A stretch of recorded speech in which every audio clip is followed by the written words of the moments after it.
Webinar में स्वागत है। साथियों, ये दुर्भाग्य रहा कि आजादी के बाद हमारे देश में इक्का दुक्का ही प्लांट सिटी बने। आजादी के 75 वर्षों में देश में 75 नए और बड़े प्लांट सिटी बने होते तो आज भारत की तस्वीर कुछ और ही होती। लेकिन अब 21वीं सदी में जिस तरह भारत तेज गति से विकास कर रहा है, आने वाले समय में अनेकों नए शहर ये भारत की अनिवार्यता होने वाली है। ऐसे में भारत में अर्बन डेवलपमेंट के दो प्रमुख पक्ष हैं। नए शहरों का विकास और पुराने शहरों में पुरानी व्यवस्थाओं का आधुनिकीकरण। इसी विजन को सामने रखते हुए हमारी सरकार ने हर बजट में अर्बन डेवलपमेंट को बहुत महत्व दिया है। इस बजट में अर्बन प्लानिंग के मानकों के लिए 15,000 करोड़ रुपए का इंसेंटिव भी तय किया गया है। मुझे विश्वास है इससे देश में प्लान और व्यवस्थित शहरीकरण की नई शुरुआत होगी, इसे गति मिलेगी। साथियों, आप सभी एक्सपर्ट जानते हैं कि अर्बन डेवलपमेंट में अर्बन प्लानिंग और अर्बन गवर्नेंस दोनों की बहुत बड़ी भूमिका होती है। शहरों की खराब प्लानिंग या प्लान बनने के बाद उसकी सही इंप्लीमेंट न होना हमारी विकास यात्रा के सामने बड़ी चुनौतियां पैदा कर सकता है। अर्बन प्लानिंग के तहत आने वाली स्पेशल प्लानिंग हो, ट्रांसपोर्ट प्लानिंग हो, अर्बन इंफ्रास्ट्रक्चर प्लानिंग हो, वाटर मैनेजमेंट हो, इन सभी एरियाज में बहुत फोकस वे में काम करना जरूरी है। इस वेबिनार के अलग अलग सेशंस में आप 3 सवालों पर जरूर फोकस करें। पहला, राज्यों में अर्बन प्लानिंग इकोसिस्टम को कैसे स्ट्रेंथन किया जाए। दूसरा, प्राइवेट सेक्टर में उपलब्ध एक्सपर्टाइज का अर्बन प्लानिंग में कैसे सही इस्तेमाल हो। तीसरा, ऐसे सेंटर ऑफ एक्सीलेंसीज कैसे डेवलप किए जाएं जो अर्बन प्लानिंग को एक नए लेवल पर लेकर जाएं। सभी राज्य सरकारों को और अर्बन लोकल बॉडीज को एक बात हमेशा याद रखनी होगी, वे देश की को विकसित बनाने में तभी अपना योगदान दे पाएंगे जब वो प्लान अर्बन एरियाज को तैयार करेंगे। हमें ये बात की बड़ी भली भांति समझनी होगी कि अमृत काल में अर्बन प्लानिंग ही हमारे शहरों का भाग्य निर्धारित करेगी और भारत के वेल प्लान शहर ही भारत के भाग्य को निर्धारित करेंगे। जब प्लानिंग बेहतर होगी तभी हमारे शहर क्लाइमेट रेजिलिएंट और वाटर सिक्योर भी बनेंगे।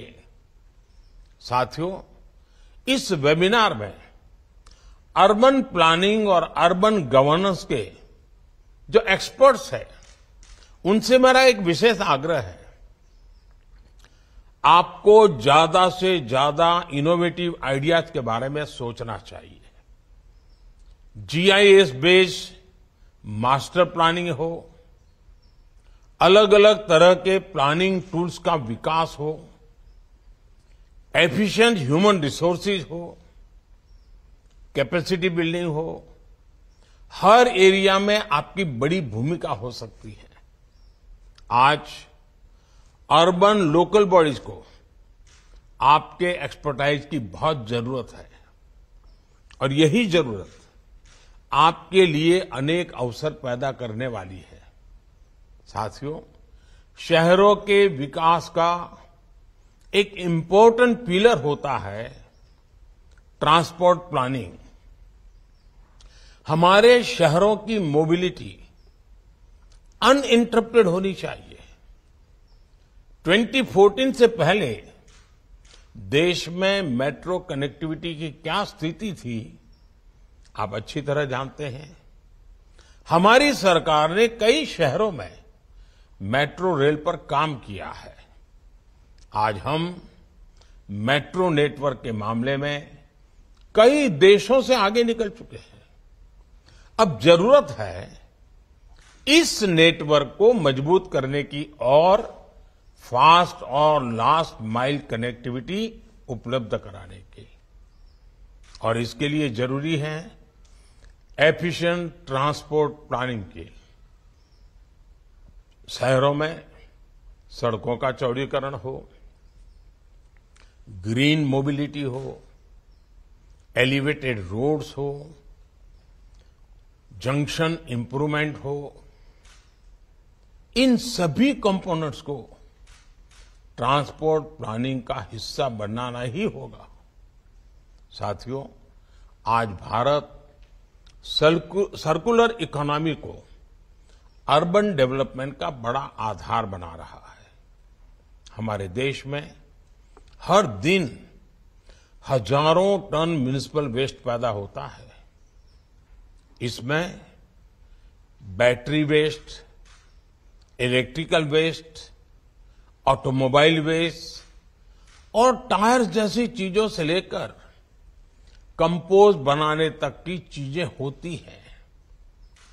2014 में जहां देश में केवल 14-15% वेस्ट प्रोसेसिंग होती थी, वहीं आज 75% वेस्ट प्रोसेस हो रहा है। अगर ये पहले ही हो गया होता तो हमारे शहरों के किनारे कूड़े के पहाड़ों से ना भरे होते।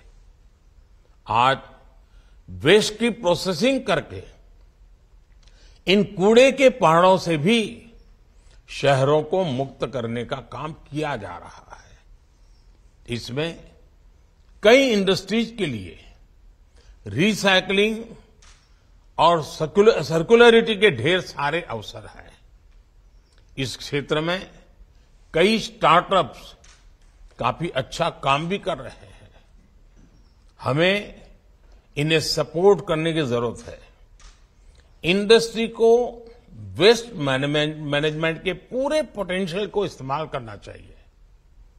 हमने अमृत योजना की सफलता के बाद शहरों में पीने के साफ पानी के लिए अमृत 2.0 उसको लॉन्च किया था। इस योजना के साथ अब हमें पानी और सीवेज के ट्रेडिशनल मॉडल से के आगे की प्लानिंग करनी ही होगी। आज कुछ शहरों में यूज्ड वाटर का ट्रीटमेंट करके उसे इंडस्ट्रियल यूज के लिए भेजा जा रहा है। वेस्ट मैनेजमेंट के इस क्षेत्र में भी प्राइवेट सेक्टर के लिए अपार संभावनाएं बन रही है। साथियों, हमारे नए शहर कचरा मुक्त होने चाहिए, वाटर सिक्योर होने चाहिए और क्लाइमेट रेजिलिएंट होने चाहिए। इसके लिए हमें टियर 2 और टियर 3 शहरों में अर्बन इंफ्रास्ट्रक्चर और प्लानिंग में निवेश बढ़ाना होगा।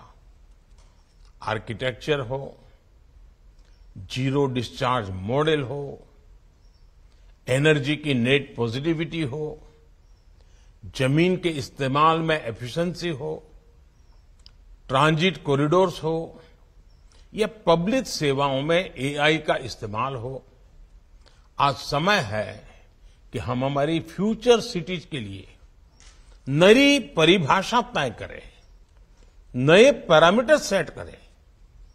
हमें ये देखना होगा कि अर्बन प्लानिंग में बच्चों का ध्यान रखा जा रहा है या नहीं। बच्चों के खेलने कूदने की जगहों से लेकर साइकिल तक चलाने के लिए उनके पास अब पर्याप्त जगह है ही नहीं। अर्बन प्लानिंग में हमें इसका भी ध्यान रखना है। साथियों, शहरों के विकास के समय इस बात का भी ध्यान रखा जाना आवश्यक है कि इसमें शहरी लोगों के विकास की भी संभावनाएं समाहित हो। यानी हम जो योजनाएं बना रहे हैं, नीतियां बना रहे हैं, वो शहरों के लोगों के जीवन तो आसान बनाएं, उनके खुद के विकास में भी मदद करें। इस साल के बजट में पीएम आवास योजना के लिए करीब 80,000 करोड़ रुपए खर्च करने का कमिटमेंट किया गया है। जब भी कोई घर बनता है तो उसके साथ सीमेंट, स्टील, पेंट, फर्नीचर जैसे कई उद्योगों के व्यवसायों की गति मिलती है। आप कल्पना कर सकते हैं इससे कितने उद्योगों को कितना बड़ा बूस्ट मिलेगा। आज शहरी विकास के क्षेत्र में फ्यूचरिस्टिक टेक्नोलॉजी की भूमिका बहुत बढ़ गई है। हमारे स्टार्टअप्स को, इंडस्ट्री को इस दिशा में सोचने और तेजी से काम करने की आवश्यकता है। जो संभावनाएं मौजूद है, हमें उनका भी लाभ लेना है और नई संभावनाओं को जन्म भी देना है। सस्टेनेबल हाउस टेक्नोलॉजी से लेकर के सस्टेनेबल सिटीज तक हमें नए सॉल्यूशंस खोजने हैं। साथियों, मैं आशा करता हूं कि आप सब इन विषयों पर, इसके सिवाय भी बहुत सारे विषय हो सकते हैं, गंभीर विचार विमर्श करेंगे, इस विचार को आगे बढ़ाएंगे, संभावनाओं को साकार करने का परफेक्ट रोड मैप, रास्ता बताएंगे। इसी भावना के साथ आप सभी को एक बार फिर बहुत बहुत शुभकामनाएं, बहुत बहुत धन्यवाद।